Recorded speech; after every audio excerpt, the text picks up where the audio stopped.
Hi. I hope you like this new setup I'm trying out. I just basically switched my dresser or my clothes drawer and my desk. I basically just switched those two places around. Now, my weekend has been pretty uh well, to be honest, pretty belated because I've been watching movies lately. Be right back for a second. Basically, I've been watching movies this weekend, and I watched two movies that I've been really wanting to see, and this is very, very belated. This is really late, like very. I watched Kingsman: The Golden Circle and The American Assassin. The American Assassin, I wasn't too hooked, but I went to see it in theaters on my local base, and I was just like, okay, what the heck. But I was excited to watch Kingsman, but I couldn't because I didn't have time. School was catching up, and so was band. But now I did, and I finally watched The Kingsman, and I'm starting this review first with that. Oh my gosh! So, The Kingsman Golden Circle. What is it about? So I am. There's a few spoilers. One major one. I don't want to get too detailed at this moment, so I'm gonna just like rush through the major plot points and all. So, phew. So the first, it starts off with bagpipes going off, making it seem like a sad tone, but we don't get that. They, yeah, I feel short. Oh, whatever. So then we basically get a returning character from the first film, Charlie Huntman.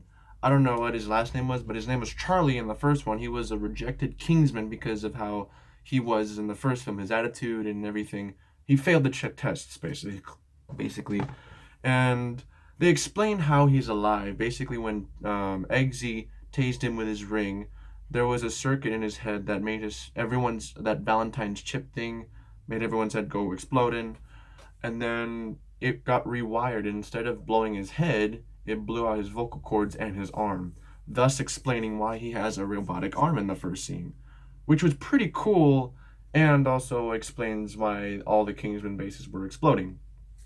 Now, the villain Poppy is what I would explain as a little too Joker like. I really liked Julian Moore's performance. It was more like a isolated, kind of like lonely at the same time. She's trying to make herself seem happy. She was into the 50s style. That's why she had like the diners, the hot dog stands for some reason. And she started this golden circle, this society called the Golden Circle. Basically, it's a drug ring. And she is the biggest known drug cartel dealer in the world, in this universe, in the world. And she makes like robots as servants because they're apparently more trustworthy than humans, in which she actually does prove it. So, and we see her go into this sort of maniacal and diabolical state where she distributes this drug and lets it sit in for a while. She lets it linger for about like a few months or so until it gets super popular. And then all of a sudden, these people start getting blue veins, or it's known as the blue rash. And she is the only one who can distribute the cure. So that was the entire plot line of the story. Basically, the villain Julian Moore, named Poppy, wanted to distribute a drug causing mass panic and also like kind of world domination, and she wanted the drug cartel, like the drug trade, legal, and also she wanted full pardon because she was apparently banished to that island when she ran away. So, and that was for me like, I mean, for me, like, that was like, okay, I guess I'll dig into that because with this sequel I knew you couldn't beat the first sequel. The first one, the first Kingsman, the story was strong. It was a first movie too, and people were trying to compare it to James Bond. This movie, especially this movie, since it has all the nits and gadgets, especially with the Statesman, and I'll get into that later. But I don't understand why people comparing James Bond to Kingsman. James Bond was a novel. Kingsman is an original idea. See, James Bond has this sort of, I call it a cake layer or an onion layer in this case, system where you have these little nitpicky areas where you can basically, oh, I can take this chunk or I can take this small piece and make a sequel, or I can take this big piece and make a final statement or in something like that. Kingsman, there's nothing. There's no spreadsheet, nothing. It was an original idea. The first one was a hit success. It was a success. It was a classic for me. I love it, especially with the suits and all. Oh man. Then the sequel came out and everyone was comparing that to James Bond Spectre. I don't know why.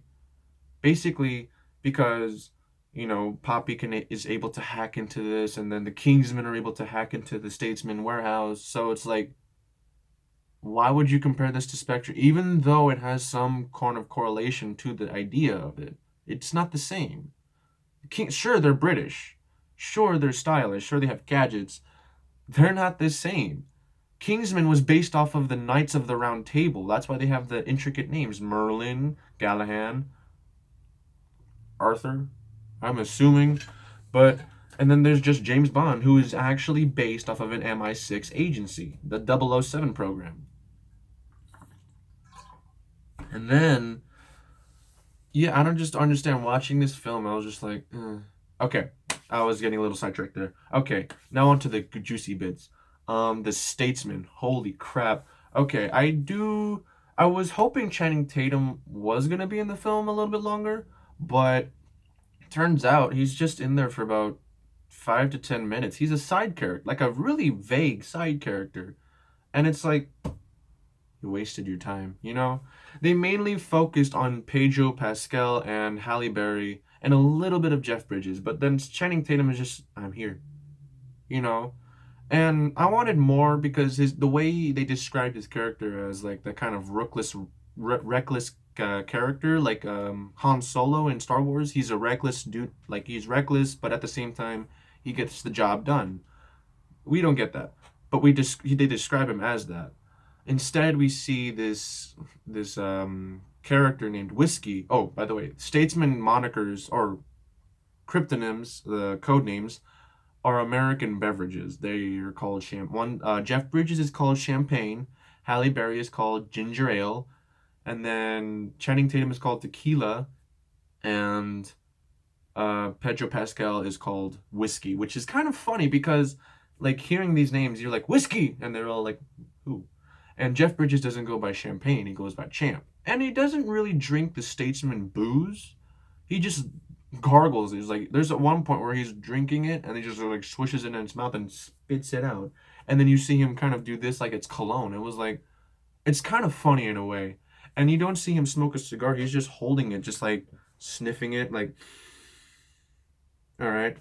And then it kind of goes along the line of how the Kingsmen are. It's a very straight parallel line. See, the Kingsmen, they're following the basis of the Knights of the King Arthur story, thus the name Kingsmen. They have their secret society, and they have code names like Merlin, and also they're very well stylish. That's the part of Britain. They're very stylish. And also there's America, where we have regular glasses, everything's bigger in America and stuff like that. And so we see the statesman, and it's, to me, it was really cool because we see Pedro Pascal's character, especially in it, is like Colin Firth's character. He's exactly the same. We get to see another bar fight, which is, by the way, funny because I'll tell you that later, actually, because it's a spoiler. But because you see the bar fight in the trailer, and I don't want to dive into how it's funny. So then we see Pedro Pascal's character do a lasso and a whip. He's able to do both, and then we see him in action against a bunch of soldiers, a bunch of foot soldiers, using his pistols, which was really well designed, by the way. I give props to whoever did like the props design, because the lasso and the guns, especially for Pedro, was really nice. It was really well detailed, and you can see the immensity of the detail in it. So, and we see Halle Berry's character is actually the same as Mark Strong's character. Oh, Mark Strong's in this movie. I forgot. I'm so sorry. We see Halle Berry's character is exactly the same as Mark Strong, but there's a different view. They have a different view is that Halle Berry wants to be out in the world, be on the field, while Mark Strong's like, no, man, I'm cool over here. What are you talking about? Without us, they'd be lost.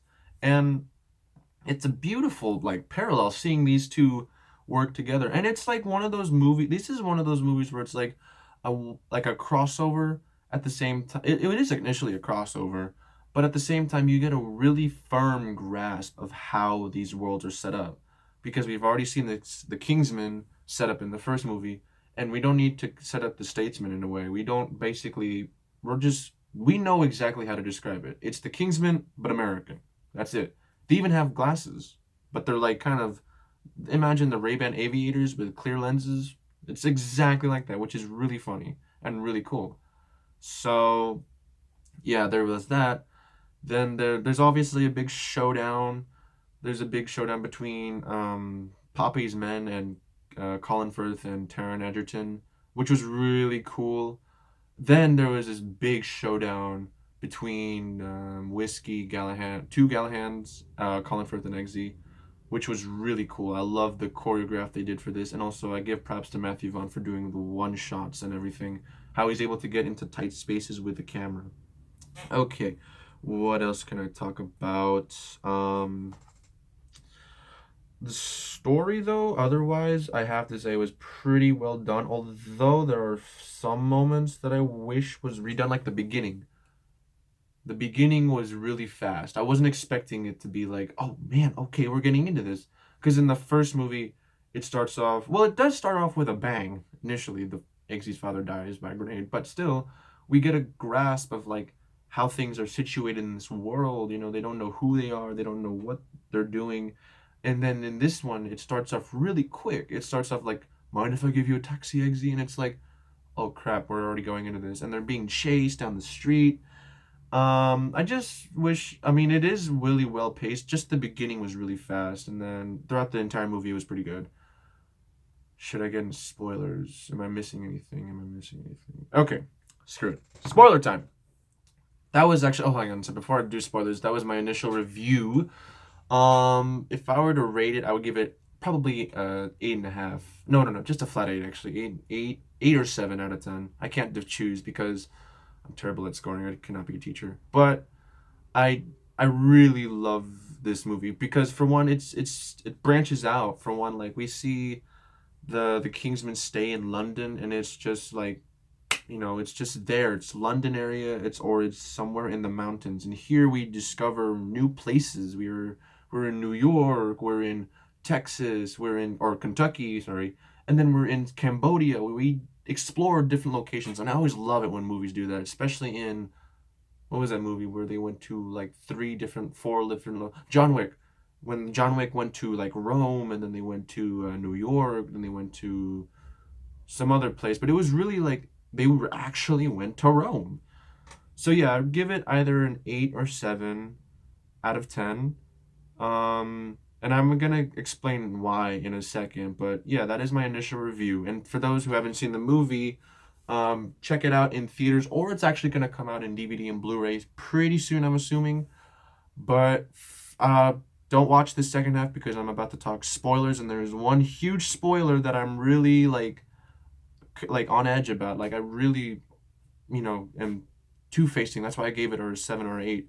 So yeah, if you don't want to see the spoilers, skip this video. In other case, thanks for joining. Yeah, that was my review on Kingsman: The Golden Circle. Thank you and goodbye. Have fun. Now, on to those who stayed for the spoilers or probably have seen the movie. Man, I'm actually kind of mad at the same time. It was really like it should happen, but Mark Strong's character Merlin dies. Yeah. Even though like his character wasn't like the main plot point in this movie, he really did feel strong because after Harry, Colin Firth's character, dies, Mark Strong basically becomes the second father figure to Eggsy because he's helping him with the missions and all. He's like the IT guy. And then they built this strong connection, especially with Harry, because Harry has been the long term friend for Merlin. And, before I get into deeper, they mentioned before that Merlin's favorite song is Country Road Take Me Home by John Denver. I'm pretty sure that's right. Country Road, Take Me Home, Country Roads by John Denver. John Denver, excuse me. And it was funny because after Poppy destroys all the Kingsman bases and everything. I don't know why she just destroys all the Kingsmen or not the Statesmen. Like that doesn't make sense though. Like here's the why I'd give it a between score is because how come Poppy just destroys all the Kingsmen but not the Statesmen? Is it because they're the booze maker and then the Kingsmen are just tailor shops? That's all. I don't know. I'll have to dive into deeper that. So then basically there's this after Poppy destroys all the Kingsman bases and all 10 of them, which is weird because that's like how much insurance, but still all 10 of them, and then they try to go to the Doomsday Protocol where they basically go to this wine liquor store, which is really cool because they like wine and like everywhere in London it's connected. It's like I'd like to go to Taylor Room 3, and then they put their hand on the door or click the coat rack, and there's a room full of weapons. And then this one, they go to a wine shop, Eggsy and Merlin, and they know exactly. Like I feel like the wine shops are like the go-to Doomsday Protocol places. So then they go to the tasting room. Then they unlock a door basically, and it has the Statesman booze. And by the way, I read about that. That sucker's strong, dude. They well aged that sucker. So that's why they're like, let's toast to all these people. It was a funny scene too, because they're like, should we toast to JB? He was like, yeah, and they just sat down. 10 seconds later, they're crying. They're like, I'm sorry.